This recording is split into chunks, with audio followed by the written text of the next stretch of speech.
So welcome everyone to Pack Red. This is a special presentation on food sustainability during emergencies and disasters, and we have a special presentation. We have found that what we do to prepare for emergencies and disasters can also be very useful on a day-to-day basis, because you can reduce your food costs, you can make sure your food is safe and not, it doesn't have preservatives and the things that GMOs and the things that we don't want to have in our food when we grow it ourselves. And so all of this ties together. And the purpose is not, when we go into what the landscape looks like in the event of an emergency or disaster, the purpose is not to scare anybody and talk about gloom and doom. It's really about being prepared. And whether it's a natural disaster like an earthquake, and the scenario we're going to set up today is in the event of an earthquake because we live in California, but you also have man-made disasters, or in the upcoming financial crisis that everybody's talking about, where you may find that you're in a situation where you have to shelter in place and not be able to move around. So if you're in a situation where you can't get out and you're stuck where you are, one thing you will have to do is eat. And so that's why today we're talking about food sustainability. And again, the same thing you do to prepare for emergencies also makes sense, because you'll be able to reduce your food costs and eat more healthy for you and your family. So in the event of a crisis, and there's panic, in the scenario today that's written out in your agenda, we're going to just set the stage that it's about 4 a.m. and a 7.8 earthquake has hit Los Angeles. So in this earthquake, because of how intense it is, there's no electricity, that's shut off. The water mains are broken, that's not going to be working. There's no gas or communication services anywhere. Now we know this is a very real possibility in California, but fortunately in this scenario, you're at home with your family and there's very little to no damage to your dwelling. And so that means you and your family can safely shelter in place at home. However, due to the severity of the earthquake, you're going to have to stay where you are for at least 72 hours, up to maybe even 2 weeks. So now you're looking at, what do you have set up in your home that will enable you to not have to go anywhere? Because this is really important. In the event of an emergency or disaster, people are going to panic. So more than likely, they're going to run to the grocery store and clear off the shelves. And if you're not already at the grocery store and you're going to travel to the grocery store, things may be gone when you get there, and then when people are scared, they act crazy. You don't want to be in that mayhem when something happens. So what you have on hand may be all that you have access to for a while. So that's why this is so important, to look at how you're going to prepare to shelter in place for maybe up to 2 weeks. So what will you do? So we have provided some things to think about, and this will be posted online as well, things that you can use to kick off your food storage plan. So having dried foods, and there's a whole list here, I won't go through them now, but that will be available. You can download it, and the whole message is to start gathering and storing and preparing things a little bit at a time. Because if you do a little bit and add a little bit to the storage each week, then when something happens, you won't have to, go out and buy a bunch of things at one time, and you may not be able to buy it at one time anyway. So with that, if you think about, what would I do if I was suddenly not able to go anywhere and I'm stuck with what I have? What do you have on hand? Do you have water? Do you have the supplies that you need? So we are really, really privileged today to have a special presentation on another thing to really consider when we are talking about food sustainability, and that is growing your own food.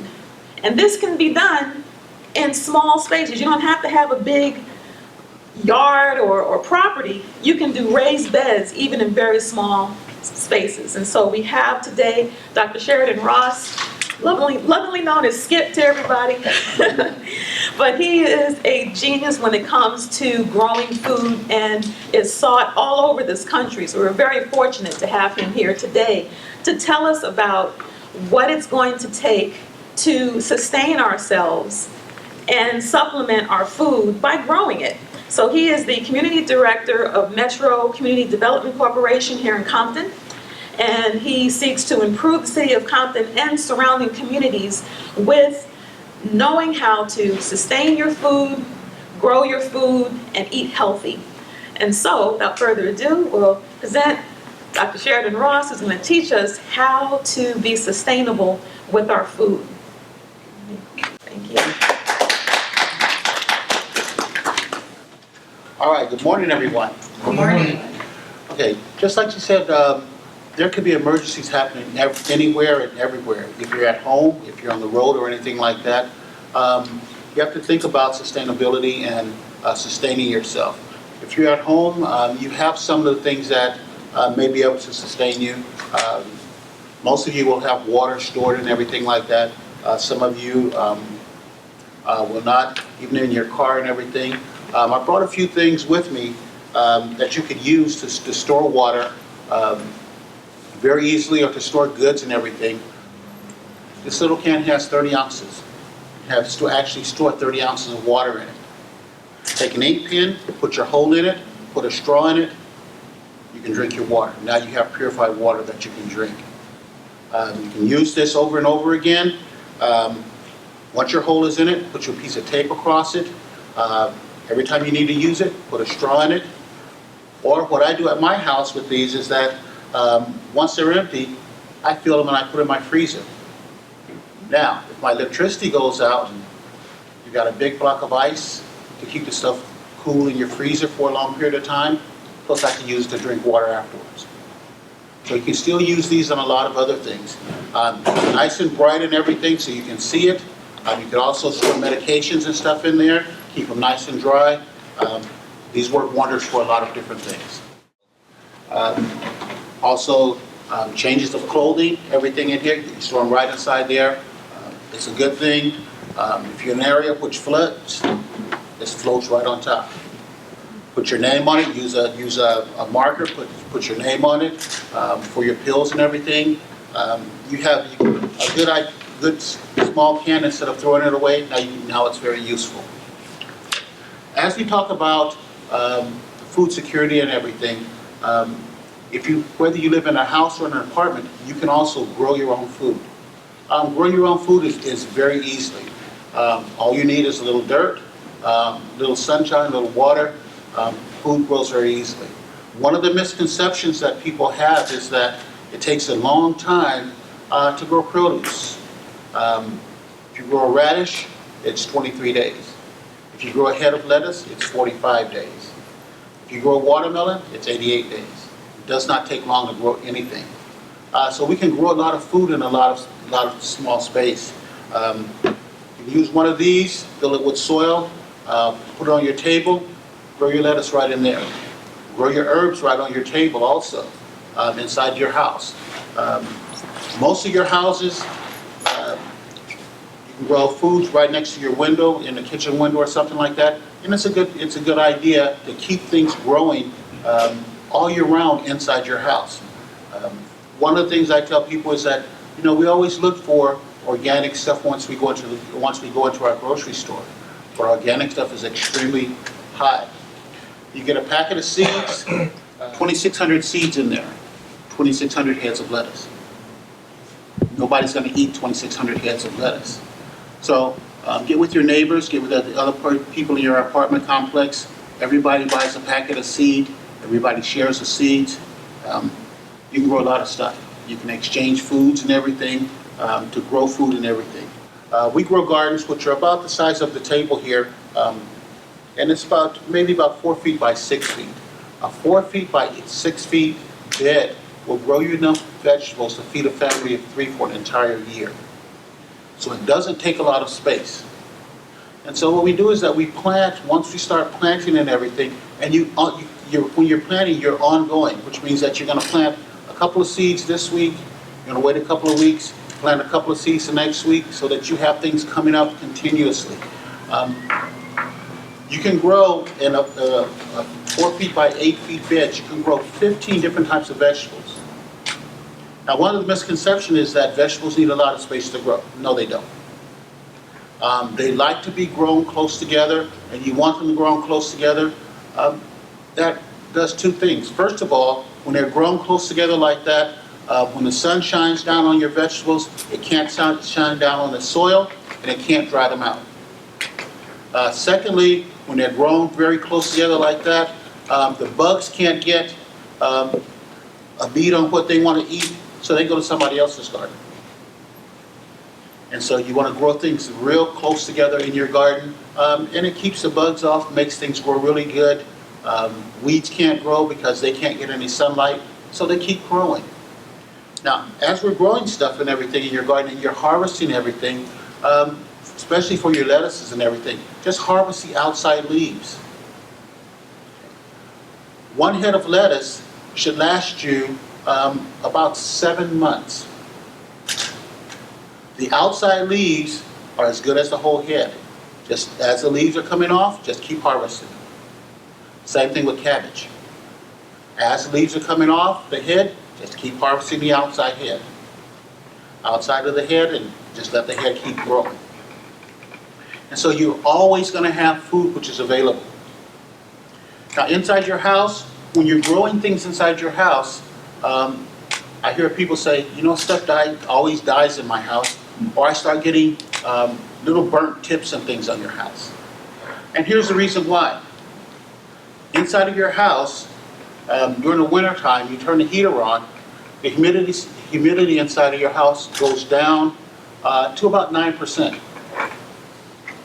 the Mojave Desert, when it's extremely hot, the humidity is about 18%. So if you're going to grow something in your house, you want to create what's called a microclimate. And it's easy to do. Take a small cup, fill it with water, set it right beside your plant. As the water evaporates and goes around your plant, it creates a microclimate right inside your house. So now, the water that's evaporating from that increases the humidity just right around the plant. And so it doesn't increase it in your whole room, but just around that one plant. And here's what that does. That stops the leaves from burning, that stops everything from happening. It cools that plant down. If you get up early in the morning time, you can actually see the water raining from underneath your plant leaves. And that's what you want, because it's cooling the plant down, and it's increasing the humidity that's in that small area. This cup right here filled with water will last about a week and a half. You just have to refill it after a week and a half, and your plant will be happy. And you can do this with house plants, or you can do it with vegetables, either one. Outside, we don't have to do this because we have enough humidity in the air. Your plants are drawing humidity from the air and everything. Now, as you're thinking about disaster preparedness, if you have, whether you live in an apartment or whether you live in a house, if you have a flower bed or if you have a balcony, you can always grow vegetables. Small pots, pots like this here, you can make your own pot out of paper to grow vegetables in. Again, keep vegetables and stuff growing. Remember that everything that you grow is all organic, because you're not going to use pesticides on it. You don't need pesticides. One of the things that I encourage people to grow is garlic and onions. Now, garlic and onions, they're very good for you, for one thing. And for us, insects hate them. And here's why. If you're in your kitchen and you cut an onion, what happens? You start crying. Okay. We have 2 sets of eyes. Most of your insects have 7 to 14 sets. Same thing that happens to us happens to them. So always grow those in your garden. Okay. All plants that are aromatic, you want to grow in your garden. Basil, things like that. All of those plants you want to make sure that you're growing in your garden because it confuses the insects. Plus it's good, it smells good. If you grow them in your house, it really smells good. Just go and take a couple of leaves and rub them around. It makes your whole room smell good. Now, one of the things that happened to me when I was working at the lab, well, let me give you a background on myself first. I worked at the University of California Cooperative Extension way back in 1974 and 75. My job at that time was creating community gardens all throughout LA County. And so I had, my area was a large area. It was from Slauson to the Orange County line. And so we created maybe about 50 community gardens at that time to grow vegetables and everything on. We took areas up underneath the power lines, Edison power lines, and we created a lot of community gardens for a lot of people up underneath there. Then I went to medical school, got a good education in medical school. My mentor and everything set me up really good, and I got a chance to go all around the world. And so I studied medicine in 39 different countries. And as I'm studying medicine in 39 different countries, I'm learning about the people of those countries and living with families in those different countries. I was in China in 1992, and they had the big tsunami that was there. In a little coastal town, once the tsunami came through, wiped everything out. I mean, we had 18 feet waves that came through, wiped everything out. The provincial governor came through on his Jeep, and he came to the middle of the town with a gathering of about 2,000 people, and he says, "We're not going to be able to help you for 4 months." He turned around and left. And the people, they just got together and start putting everything together. We rebuilt the hospital out of cinder blocks and tile and aluminum roof. We trained people who were trainable to be nurses, and me and a couple of other people were doctors there. But the people didn't panic. They got together on a daily basis every night, and whatever they brought in, they fixed it, and they ate and everything, and they took care of themselves. I met a 92-year-old lady, and at that time I was in my early 30s, and she was running up and down stairs faster than I was. And she took a pillowcase, and she would go out to the sand over there, and she would collect seaweed, and she would take it and she would crumble it up and dry it out, put it in there, grab some little sand, grab a little dirt, and she would take it, and she lived on the second floor of what used to be a very good building. And she took that bag and she put that pillowcase and she nailed it on her window. She scurried around and everything, and she found a tomato plant that was rooted up, small tomato plant. And she took it, she put a little slit in her bag, and she put it in there. She just kept wetting the bag. I'm looking at her and I said, "What are you doing that for?" And she said, "Watch." And so I watched. So over the course of the next 3 weeks, I'm watching that tomato plant, which was no bigger than that now. After 3 weeks, it's down to the first floor. And I asked her, "How did that happen?" And she's telling me the seaweed is starting to decompose in here. I found a couple of worms and I put them in there. They're eating the seaweed and they're turning it to fertilizer.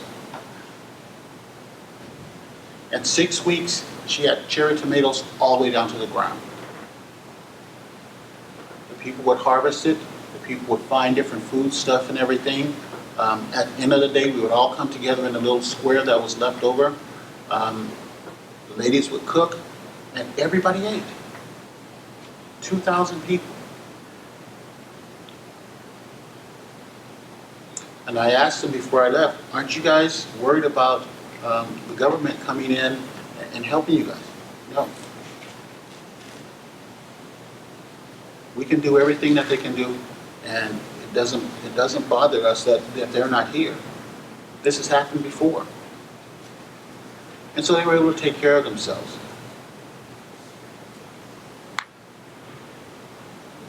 And so you learn a lot when you have very little to start off with. Now those tomatoes were only one thing. I mean, we did all kinds of things. We took soil and we took seaweed up on the roof, and then we started gardens and everything like that. Small seeds of packages became foodstuffs for everybody to eat. And I mean, we ate well. Got some of the guys that went out as fishermen and everything, came back and fished and everything, and came back, fixed the fish and everything up and everything like that, and they had a good time. So they didn't depend on the government to provide them with anything. The people that were left outside, they made makeshift tents with whatever was left. So we had, by the time I was leaving, they were pretty much put back together. Everything else was in ruins, but they made themselves useful, and they made themselves into a community. And so that's one of the things that happened. Now, as we're talking about food security and everything, one of the things that, especially for us, if we have a natural disaster here, food stores are only mandated to stay open for 3 days or until the food supply runs out. If there's a run on the food supply, it's going to be gone in 1 day. They can close, they never have to open again. So the thing that you have to think about, if you don't have water, if you don't have food and everything, where are you going to get it from? Next course of action is growing your own food. Growing your own food is an easy and practical way of doing things. Years ago, we used to grow our own food and we used to do canning and freezing. That has become a lost art. Okay, people need to get back to doing that. Right now, one of the classes that I teach is how to, when you harvest stuff, how to blanch it. Put it in hot water, take it out, put it in cold water. You stop the plant from growing, you put it in a plastic bag, you freeze it. When it comes out, you prepare it. It has all the nutrient value as if you just picked it. So we need to start learning how to do all of that stuff again. And once you learn how to do that, all the stuff is fresh and all the stuff is good. Now you have all of this good stuff that you have. So if an emergency happens, you have stuff frozen that you can still use. You can start canning stuff that you can still use. Potatoes and stuff, you want to gather those, you want to put those up underneath your sink and everything. As long as they're in a cool, dry place, potatoes will last you about a month to a month and a half. All of your root crops, the same thing. Potatoes, carrots, beets, turnips, the same thing. So you want to start putting those things in places where you know where they are. So if you have an emergency, you can start getting those things and keep them close to your vest and everything so that you have a good food supply to have. We can go usually about 4 to 5 days without eating. You can only go maybe about 72 to 48 hours without water. So water is going to be your primary thing that you're going to do. Again, this can hold from 32 to 48 ounces of water. So this is a good thing to have for water and everything. Keep it in if you have a large freezer or something like that, keep about 2 or 3 of them in your freezer. The freezer goes out, electricity goes out. This is cold ice. As long as that freezer door stays closed, this will hold for a lot longer. If you buy packs of ice and everything like that, the water's not going to stay in that plastic bag. It's going to come out. So this is a good practical thing to use for it. Any type of container that you have, which is sealed, and this, upside down, anything like that, water's still going to stay in there. Now, as we're talking about food and everything like that, remember that it doesn't take a lot of space to grow food. A pillowcase on a windowsill that grows a lot of cherry tomatoes. You plant onions in one of these containers. And I tell people to plant things that you like. Now, when you get stuff out of the store, especially if you have young kids and everything, the first thing that they say, I don't like those vegetables. It's because the nitro sugars have started to turn to starch. Or the vegetables have been made to turn to the ripe appearance when it's not ripe. A good example is tomatoes. During this last fall, most of the tomatoes that you got from the store came from Venezuela. Now, if they picked them in Venezuela when they were ripe, they took them on ships, and they brought them here, by the time they got here, they would have been rotten. And so what they do is they pick them green. Now, once you pick a green tomato off of a plant, off of the vine, it's never going to turn red. It'll stay green. And so what they do is they bring it here and they use gas to turn it red. And so that gas, and it's ethylene gas. Now, gas doesn't hurt you. The only thing it does is ethylene gas, you put it on any type of fruit or anything, if it's green, it'll turn it red. How many of you guys have ever gone to the store and you got a nice tomato in your hand and it's as hard as a rock? Nice and red tomato, it's hard as a rock. Take it home, you slice it up, and you taste it, and it doesn't taste like anything. Okay, you're actually eating a green tomato that is forced to turn red.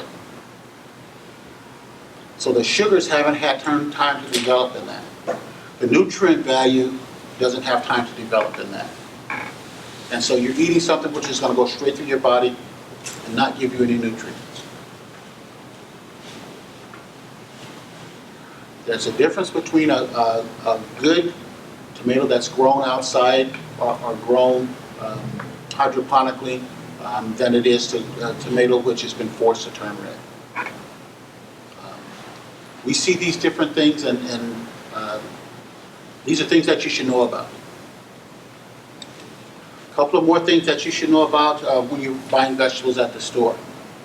The water that you see that's spraying on your fruit, that's not water.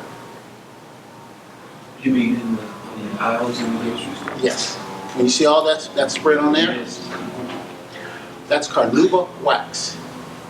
It's what? Carnauba wax, the same wax you wax your car with. Have you ever noticed that the apples are really red, or really green, and really shiny? That's because of the wax has been put on there to seal the pores of the fruit or vegetables to make it last longer. Okay. Whenever you buy vegetables at the store, especially fruits, take it home, put it in a little warm water in your sink, and put it in there for maybe about 5 or 10 minutes. Your water's going to turn a little brown. That's all the wax coming off of it.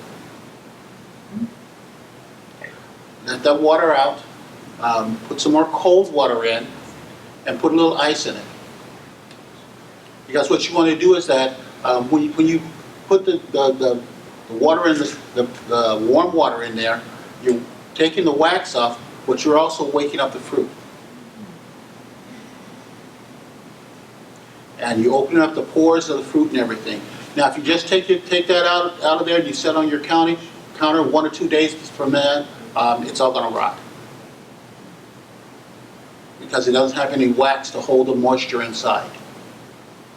So what you're going to do is that you're going to shock it to closing the outer pores.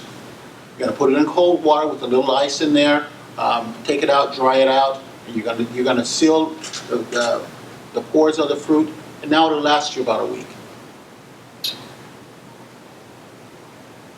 So just some things that you should know about what you're eating while you're eating it and while you're getting it from the grocery store.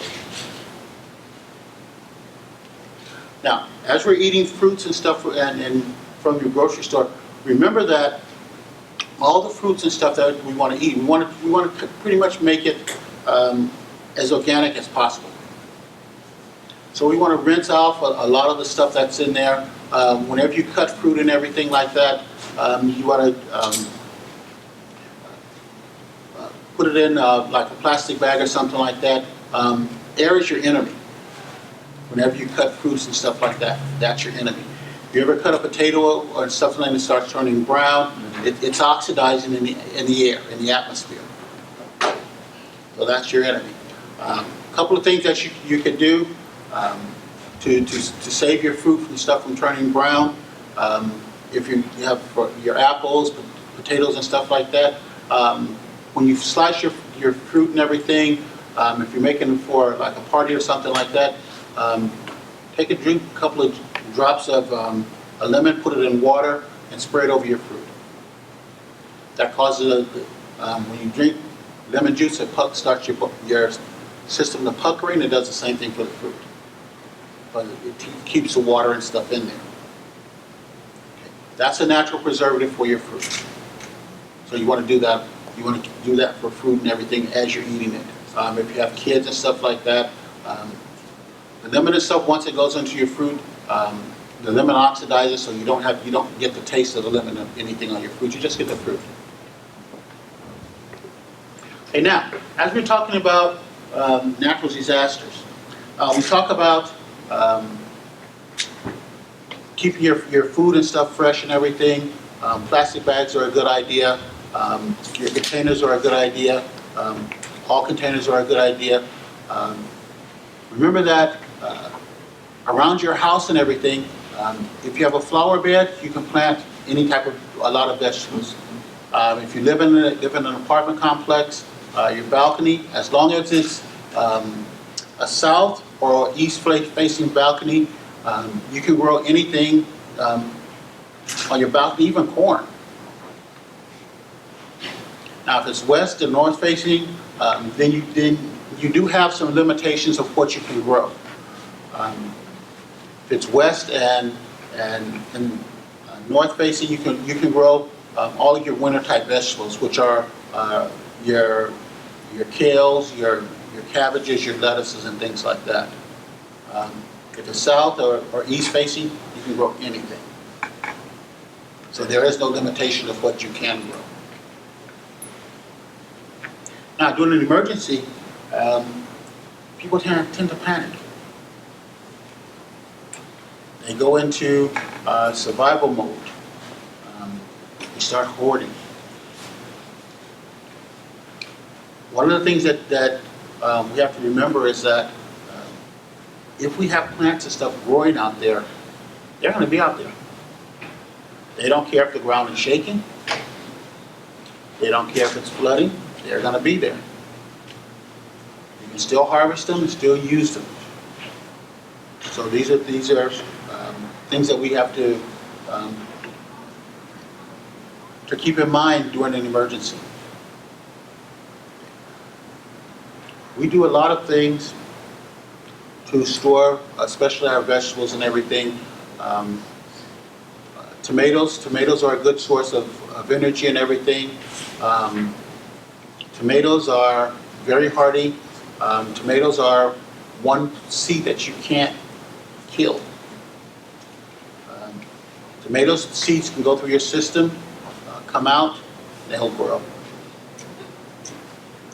Tomato seeds, you can burn them with a torch, throw them in the ground, they'll grow. So tomatoes are a good source, especially vitamin A and vitamin C. Always grow tomato plants. If you're growing tomato plants, up underneath your tomato plant, once your tomato plant is growing, plant a couple of peas. Let it grow and mix in with your tomatoes.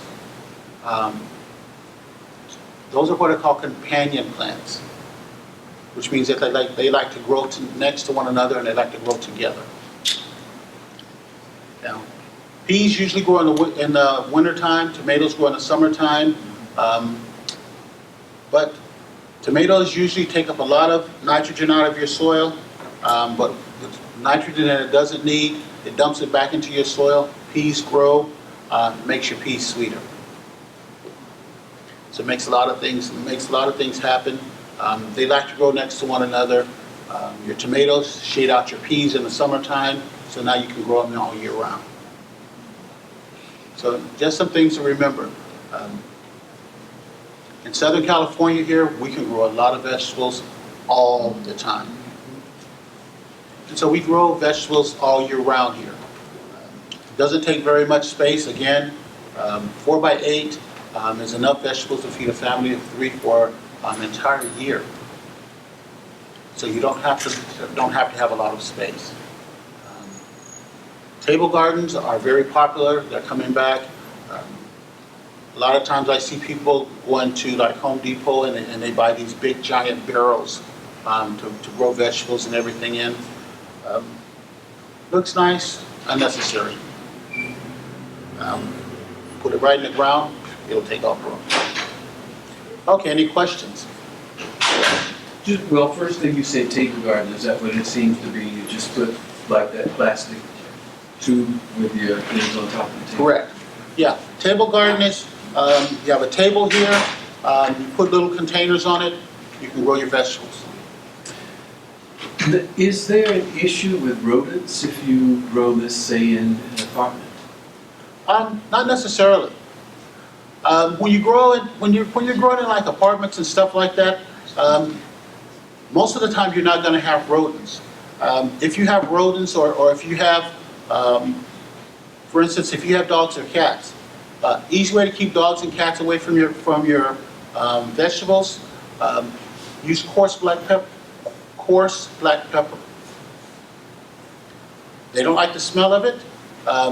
And what I have my gardeners do, if they have dogs or cats, we have them just line their pot with double-sided tape. Put coarse black pepper on one side, ring the pot around it. The animals stay away from it. That's with most animals. Yes. For bugs that's in the garden, I have my flower beds in the back. That's my garden at home, and I have 3 plots in the community garden. And what I'm having problems with is these little pincher bugs. Now, I've been told you use cayenne pepper and flour, and I've been told coffee helps. Coffee grounds, yes. Coffee grounds, I put them in my garden. Yeah. What you want to do with coffee grounds is you want to mix it into about the first inch of soil. Okay. What that does is that coffee grounds, once they get into your soil, they actually enrich your soil and they change the pH of your soil, which is what you want to happen. Okay. And what that does is that when you change the pH of your soil, you encourage earthworm production in your soil. When you have earthworm production in your soil, whenever they're eating the soil, whatever comes out of their rear is pure fertilizer for your plant. And so what that does is that makes your plant stronger. Okay. Your bugs will most likely attack plants that are weak. Okay. Secondly, if you have issues with like pill bugs and stuff like that, another thing that you could do is get a spray bottle and use 1 tablespoon of Dove soap. Dove soap. Dove soap. Mix it in your spray bottle and spray your plant. And what this does is it coats your plant in soap. And the bugs don't like to bite through the soap. Speaking of sprays, you said that they, in the produce departments, they spray the canuba oil. Correct. When you buy something that has the organic label on it, that too has been sprayed? Okay. Remember that in the store, they want it to last a long time. And so what they're doing is they're just coating it. A lot of times what you'll see is that, especially with the organic stuff, you'll see it'll already be pre-wrapped in plastic. And that's so that it'll last a long time. They're not worried about, let me give you the definition of organic. Organic means that the produce hasn't been grown in soil that has more than 80% natural stuff added to it. Doesn't mean that it's pure. Now, secondly, we go into the store and we see stuff that always says natural. That doesn't mean a thing. Does not mean a thing. Natural is just a catchphrase. If you want to grow your garden organically, anybody can get certified to grow organic. It costs you, in LA County, it costs you $6,000. You get a certificate. The guy comes out from the FDA. He looks at your soil. He asks you, how are you growing it? You tell him how you grow it. If he doesn't see any pesticides there, you get the certificate. Each year you have to renew it, another $6,000. And that's just so that you can sell at farmers markets. So it's a one-time inspection. When he leaves, he doesn't care what you do. That's the truth. And that goes for commercial growers too? Yes. But once you grow your own food, you don't like to eat vegetables out of the grocery store. You don't. I grow my own cucumbers, tomatoes, and celery, and stuff like that. If I have to go to the grocery store to buy it, I just throw it away. I don't like it. And here's the reason why. When you grow your own foods and everything, we have, and you pick them, all of that stuff has natural sugar. Those natural sugars are good in your fruit for 72 to 48 hours before it starts to turn to starch. Now it's not going to turn to starch right away. It's in phases, so eventually, after about a week, then that whole fruit will have, the sugars will have been turned to starch and it'll taste just like the grocery store. But when you buy in the grocery store, the produce that you get in the grocery store may have been picked up to a month in advance before it gets to your store. And so all of that vegetables that you're getting, all the sugars have already turned to starch. So that's the difference in the flavor and the taste that you're getting. Now, it doesn't mean that it's bad. It just means that you're not getting the nutritional value that you should get out of your fruit or the vegetables that you're getting. And what I tell people, if you go to the store and you buy a head of lettuce, you're paying like 98 cents. You got over 2,000 heads right here, and this package costs $1.50. Look at the savings. Growing your own is a lot better than at any time. Plus, you know what you're putting on it. You know your soils. And you know that it's going to be fresh when you take it out. For lettuce and stuff like that, lettuce will keep growing until it gets extremely hot. Lettuce is a winter plant. It grows until the temperature gets in the 80 and 90s. Now there are ways that you can get around that. If you're growing lettuce right now, say for instance, if you want to grow lettuce during the summertime, if you grow corn, once your corn is growing, plant your lettuce right at the bottom of your corn. Stays nice and cool in the corn, you get your heads of lettuce. Corn doesn't care. So these are just some tricks that you use while you're growing stuff. Again, if you have a lot of friends and everything, everybody gets together, buy a packet of seed. You spend $10, you got 10 different things growing. So it's easy to grow stuff. Share your seeds. One watermelon plant one watermelon seed. One plant gives you 10 to 14 watermelons. That's more than enough for a community. And the watermelons are probably going to be 2 to 3 times bigger and sweeter than the ones in your store. The last watermelon I grew was 45 pounds. 45? 45 pounds. Wow. And it grew in 88 days. Now, we don't see the giant stuff that you see while you grow your stuff in the stores because they're limited to space. They pick stuff according to space, not according to if it's ripe or anything like that. So those are things to remember when you're growing your vegetables and everything. If you grow squash and you grow zucchini, one plant is all you need. One zucchini plant gives you 40 pounds of zucchini on a weekly basis.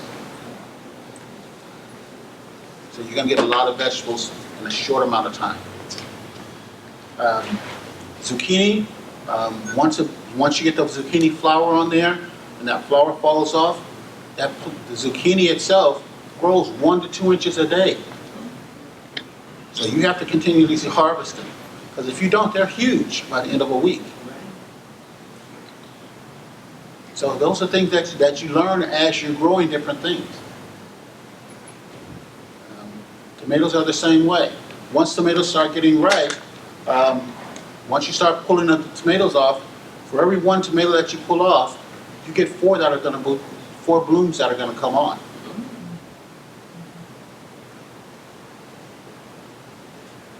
Now, if you could put, say, about 3 tomato plants in the size of this table here, you're talking about harvesting about 80 to 110 pounds of tomatoes a week. That's a lot of tomatoes. So those are the things that you have to think about. Yes? Is it feasible to consider growing these sorts of things in an apartment and not outside? Sure. Oh, sure. People do it all the time. People do it all the time. I thought I had to do hydroponics or something. Not necessarily, no. Here's the thing that you don't want to do. When you go and you get your pot and everything, never get potting soil. Potting soil gives your plants nutrients for about 2 weeks.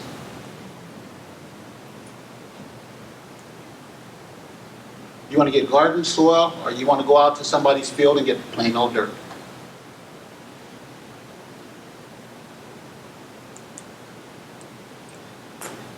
When you put your plants in a pot on your terrace or something like that, get a saucer or something underneath the bottom, and water it from the bottom, not from the top. In LA County, all this water here, we get our water from the Owens Valley. We've been living here so long, we don't taste the salt in it. You go away for a couple of months and you come back and you taste this water, it's very salty. You're talking about tap water, not... Tap water, correct. Okay.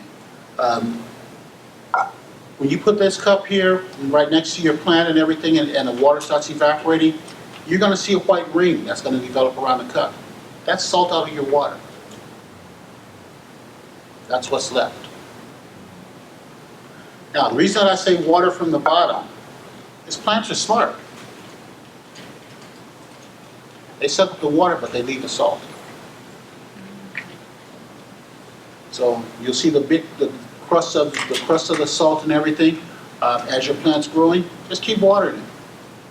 The plants are going to still take up the water, and they'll leave the salt. No, that's not what they want.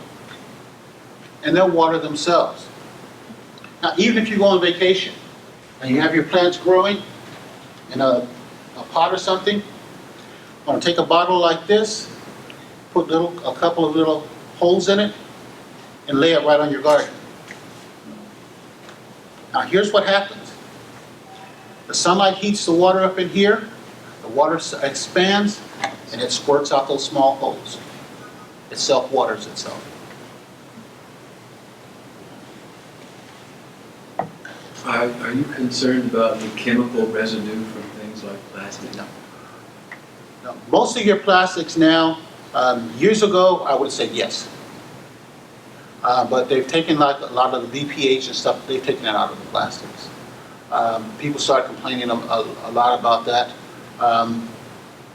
Most of your plastics now, if I left it sitting outside for about 6 months and I went to pick this up, it will crumble in my hand because it doesn't have BPH now. It's usually preserved, that's why they use it. Correct. That's the preservative. Yes. I thought the spikes that you put on top of the water, Mhm. and you just stick it down in. Yeah. The Same. salt. Yeah. Same principle. Same principle. Okay. This is just a cheap way of doing it. Yes. With this rain that we're getting after the drought, is there a way to personally capture that stuff, like put a bucket out and use that? You can do that. You could buy rain barrels and everything like that. Yeah, if you have a drain there, capture that water. You can use it to water your plants and everything like that. Oh, definitely. And it won't have the salt you're talking about in the tap? Your first rain will, because the building, from your buildings and stuff, from the asphalt and stuff on your roof and everything. So like the first maybe 2 to 3 inches that comes in there. If you took that and just poured it out and just start collecting it after that, you're good. So you won't have that, all of that. And remember, your plants are gonna filter that out anyway. So I mean that plants will only take what it needs, water-wise, everything. One of the worst things that happens when we start gardening is that our soil dries out on the top, and we say, "Oh, we need to water our plant again." Okay. What you should do all the time: take your fingers, dig in your soil. Just if you feel down below and you feel the moisture in there, that means you still don't have to water. If you start digging down and you go more than 2 or 3 inches and it's dry more than 2 to 3 inches down, then you should water. And when you say water, you're still talking about the saucer? Yes, you water on the bottom. You want your plant, you want the roots to grow down towards the water source. You don't want to have them growing up. How many people were watching the news a couple of weeks ago when they have all those trees that fell? Okay, here's what happened.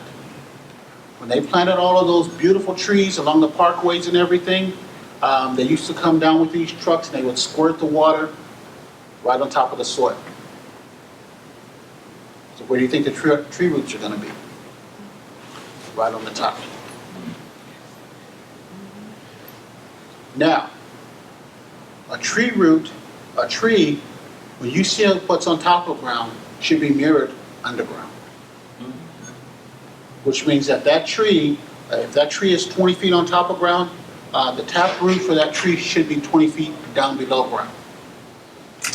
So that when the wind is blowing and everything like that, nothing's going to happen. But what's happening is that we want all these nice, beautiful trees, and the city comes along and they plant them on the parkways and everything. They don't put a pole in there to water it, to force the roots down. Same way on the parkway here. Years and years ago, when we were working with tree people, we developed trees for the parkway, which were called the blue spruce pine trees. Those trees were unique in the way that what they did was that you never had to feed them because they ate smog. So they were genetically modified trees to eat smog, and they would grow in the parkways. The only problem was that the parkways here sit on concrete. So these trees, they would eat smog, and they would get huge. Because that's all that was coming out of our cars. And so now we had to go back and take them out. Lesson learned. That's because they couldn't root themselves. They couldn't root themselves. And so when wind starts blowing, bam, they're over. They fall over real quick. Lots of palm trees around. I've noticed, I've seen huge palm trees in small pots. And they're planted above a garage. That means they can't have that much rooting. No. Okay. Here's the difference between palm trees. Palm trees don't have a taproot. They have what are called finger roots. If you take that palm tree out of there, you'll see that the roots grow out, go down, and they make a big giant cup. That's the way that palm trees provide, that's the way that they live out at the ocean. They cup the soil and they hold themselves in the soil. Most of our other trees don't do that. That's the difference. Yes. You were talking about trees needing to be watered from the bottom. So you would put a pole in the ground and pour water down the pole? Correct. Oh, is that right? So if I have an orange tree or a lemon tree, I'd want to put a pole on the ground and pour the water in the pole? What you do is that you get a galvanized pole, usually about 4 to 6 feet. Dig a hole down there, cap it off at the bottom, drill your 2 holes in the side, cover it back up, put your tree right next to it, and you only water through that pipe. And what you do, what that does is that tells those roots, if you want to get water, that's where my water is. Yeah. And that's where they go down to. I've been noticing that with gardening and all those big potted things and Yeah. bushes, they have a big galvanized pipe. Correct. Oh, is that what that is? That's what that's for. Now, here's what that does. If it's on the general easement where you're walking, if you do that, you never see the sidewalk break up. You never see the street break up. Because the roots are all down here. They're not pushing the sidewalk up. They're not pushing the sidewalk lateral. They're not pushing the street up. And when they do push that, they're just looking to get moisture, I guess. Correct. Now, that's what happens. And a lot of places, that's what they do. They start off right, and they put the trees in, they put the pipes in, they come and they water it, and they say, you know what, forget this. I'm gonna get my truck, I'm gonna run by, and I'm gonna water the grass, and I'm gonna water the trees at the same time. So that they defeat their own purpose, and they make more work for themselves down the line. And so, 10, 12 years later, we get a big storm and everything. These trees are huge, they fall over. One tree you should never buy for your yard or for any place around is eucalyptus. Eucalyptus trees come from, usually from Australia and everything like that. They mature down there as a hardwood. Here, they're never mature. You see a big giant eucalyptus tree, your kid climbs up on a branch this big and it breaks. They never mature. They bought them here because they're fast-growing trees. At one time they thought they were going to use them for wood. They found out it's a soft tree up here, you can't use it wood. Down in Australia, they use it there all the time for building houses. These are the ones that have that bark that kind of peels off. Correct. I noticed we had one in the backyard and the wind came and it's gone. Yeah. Yeah. Another thing about eucalyptus trees is that eucalyptus trees are very stingy. They don't want anything to grow except for a eucalyptus tree. And so what they do is that they emit oil that they drop all over any other tree, and it kills it. It suffocates it. It's like a sap water. Yeah. It just suffocates it, and it poisons it. So it's a good, nice shade tree and everything. If you're in an area where you can protect it from the wind. But other than that, It's highly flammable too. yes, it is. Yes. Can you speak a little bit about composting and saving your like coffee grounds and eggshells and food, that food that you can use to Yeah. make fertilizer? And one of the things that I'm glad she talked about is especially eggshells.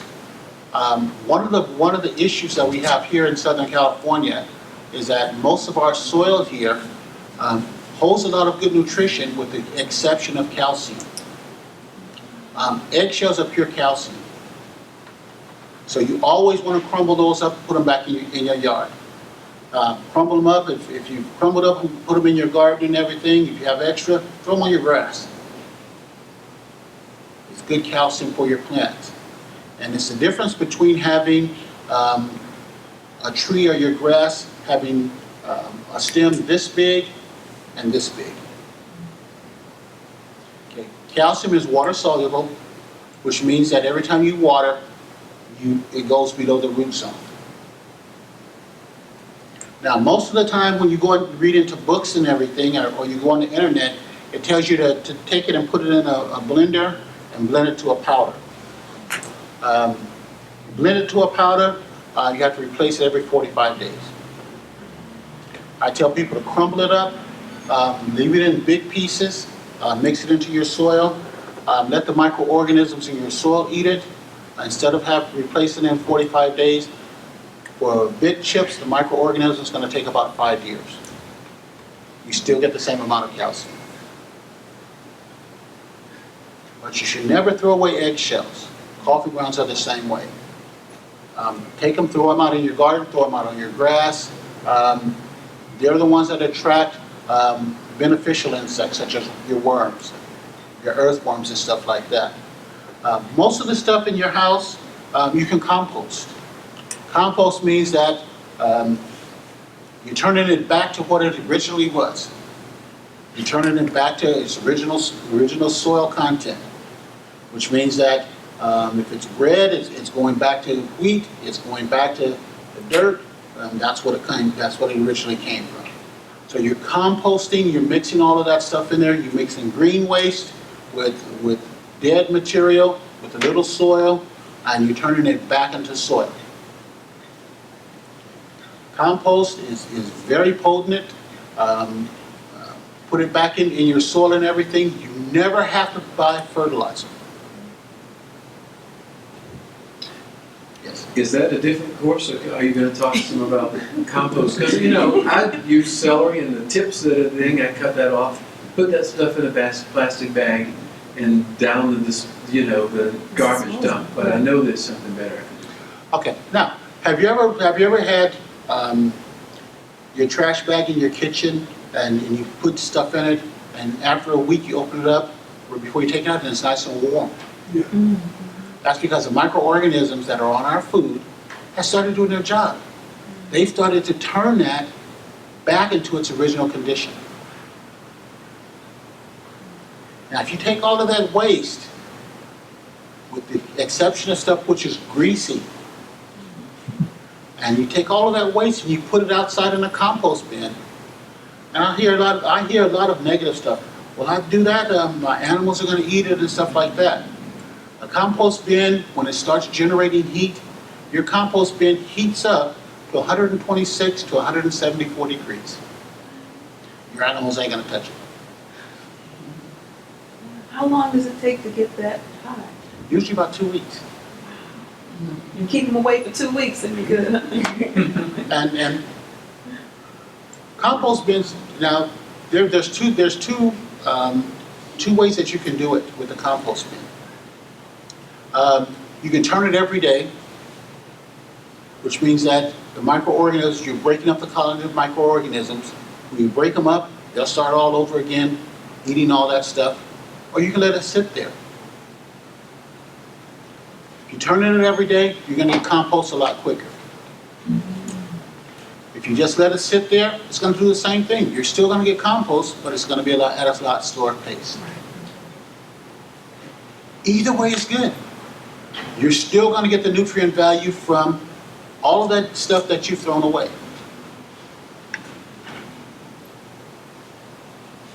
Now, things that you can't throw away. You can't throw away cans and stuff in there, aluminum, metal in there. They have a whole different thing in there. If you ever seen cans and stuff that have rust on it, rust is an animal. It's a what? It's an animal. An animal? Yes, rust is an animal. Okay. Because what it's doing is that it's eating that metal and it's turning it back to its original state.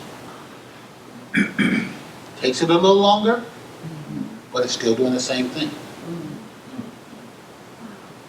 So is composting an outdoor thing, so is there such a thing as countertop composting? No, primarily it's outdoors, because you have to have the microorganisms from outside to start converting that stuff back into its natural state.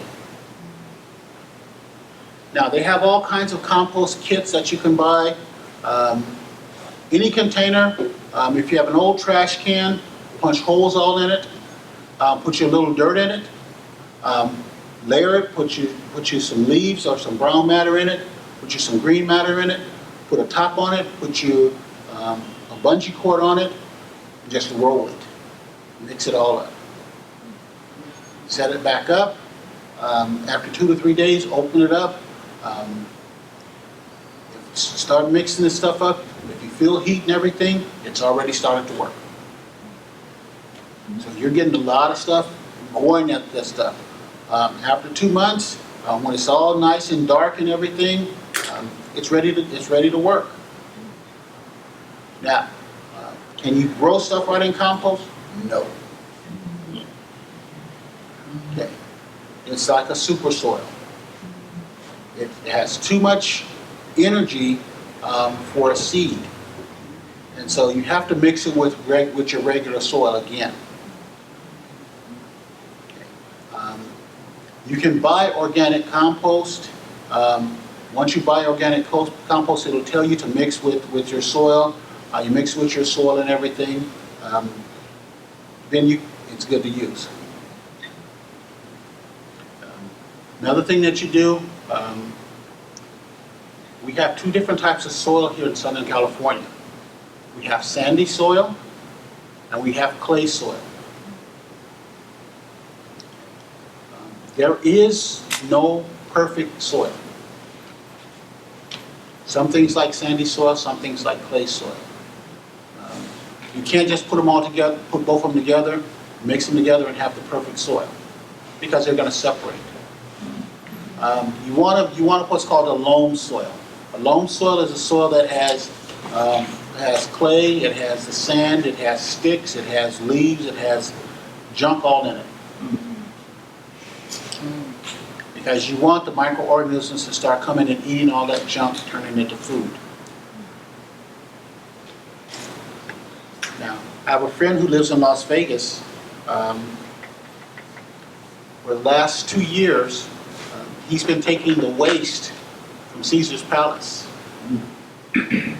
He's taking it up on the roof, and he uses that to produce more vegetables.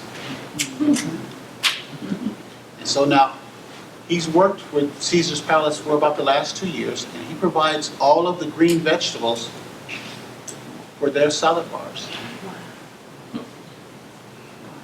And so at the end of the day, when they get all of their waste together, he gets it, he crunches it all up, he mixes it, turns it into his compost bin, and it's all up on the roof. I have seeds and stuff that are over here. You guys are welcome to them. Okay,